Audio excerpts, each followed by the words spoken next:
The line between reality and dreams starts to bleed around 1 o'clock, when you could be sure that everyone in the house had fallen asleep. I hadn't thought about it much then. It just seemed like something innocent, non-threatening. The first one, ants. A line of ants crawling up my wall in the middle of the night, but when I turned on my bedside light to get another look, they disappeared. It didn't happen in an instant. They didn't fade either. One moment I was looking at a horde of ants manifesting from a crack in my wall, and the next I was turning to look back at a completely empty wall, now bathed in yellow light. At the time I didn't tell anyone about this, I just assumed it was part of some strange hyper-realistic dream. It wouldn't have been far off to assume that since my family has a history of sleeping disorders, I would have rather seen ants that weren't there than be like my brother, who would sleepwalk into the kitchen and inspect the knives. In retrospect, I could have taken it as a warning, a sign that I would soon meet the shadows that lived in the corner of my eye. I don't remember that year with any fondness, but nights were exceptionally unpleasant. Insomnia kept me in a tight, uncomfortable grip, constantly causing me to be lucky to get sleep before the early hours of the morning. Our air conditioning had been broken a few years back, so my room was a bipolar hell when it came to temperature. In the winter, I would be shivering underneath several blankets, though I preferred that over the alternative.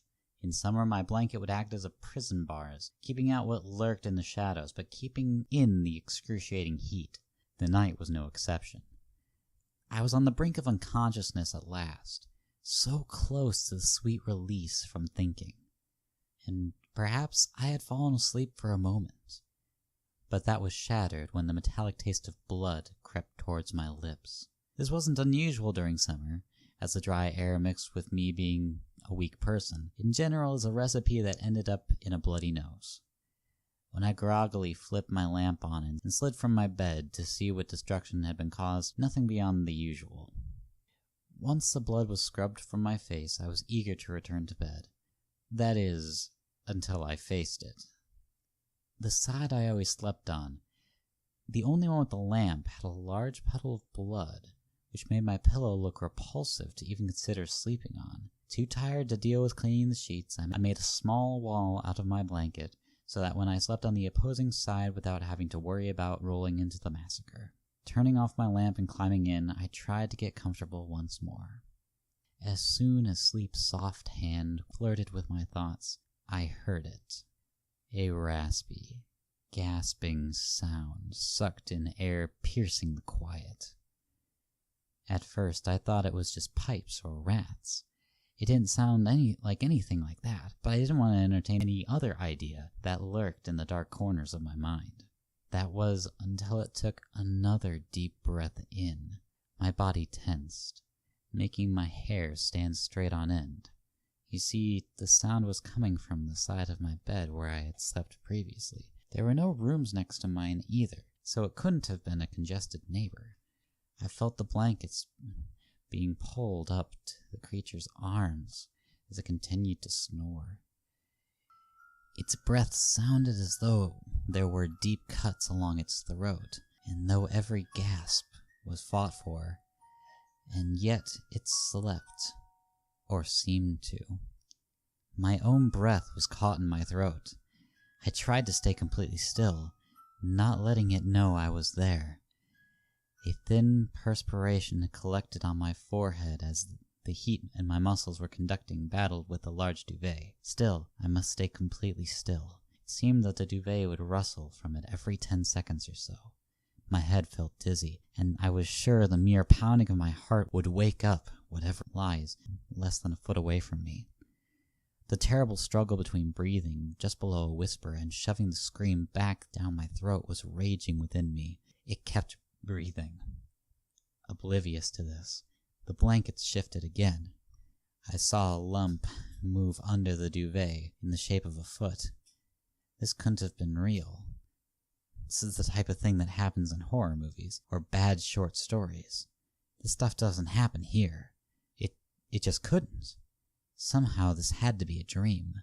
Deep down, I think there was a part of me that believed it was. The fear was too real. The adrenaline that raced through my painfully still veins was too intense to be a dream. The blanket shifted, pulling away from me. My breath hitched in my throat. The ants, they weren't real. They looked real, but they weren't real. If I could imagine physical things so realistically as the ants, then imagining sounds and movements shouldn't be too far off. If that was true, then all I had to do was end this nightmare, was to simply turn it off. There was a terrible feeling as my heart thundered in my stomach. I was on the wrong side of the bed. There was no light there, and there was no way I could get up and see whatever I had dreamt up, even if it was moments before destroying it. Besides, if the blankets could move so realistically, who knows if it could actually harm me regardless of whether or not it was real. I wanted to close my eyes so badly. I wanted to pretend it wasn't there. But I was afraid that when I opened them it would be there, in front of me. Sleep paralysis. I had read about it a bit, and while I didn't know much about this, it couldn't have been sleep paralysis. I knew because I still could move my hand and I could wiggle my toes, which had disappeared under the duvet, and I was sure would be bitten off by the intruder any moment. In sleep paralysis, the victim is only able to move their eyes, though they often experience hyper-realistic hallucinations like this. Each second ticked by, mocking me as I grew closer and closer to whatever horrible fate was surely awaiting me. Fear infested my head like lice, craving my anxious thoughts. Suddenly, the breathing hitched, then breathed in. Only this time it didn't stop to breathe out. It just seemed to suck all the air from the room, leaving me to suffocate. Then, it just stopped. The silence hung in the air like a dark omen, thick and violent. I held my breath, terrified of it, that it had finally awoken. At last I was shattered by a deep sigh that lasted upwards of 30 seconds. I began to count as its breath slowed, knowing that if I kept thinking about how terrifying this creature might be, I would only get worse. My muscles cramped. My jaw stiffened. I knew what I had to do, but I wanted so desperately not to do it.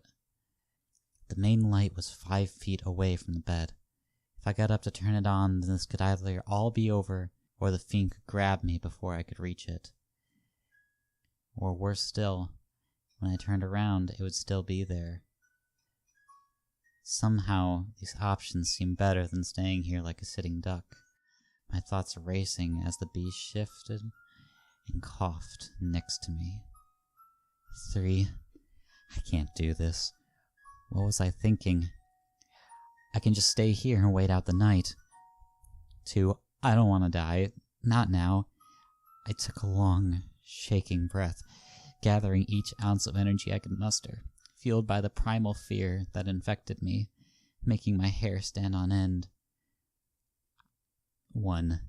I leaped up, bounding to the light switch and letting out an involuntary shriek as I hit the door. My hand shot to the wall, blindly groping for the light switch and slamming on it. I whipped around to see an empty bed. My hands were shaking at their sides, eyes wide as I shrunk back against the wall. There was no one. There was nothing there. It was gone, or worse, it had never been there in the first place. It wasn't real.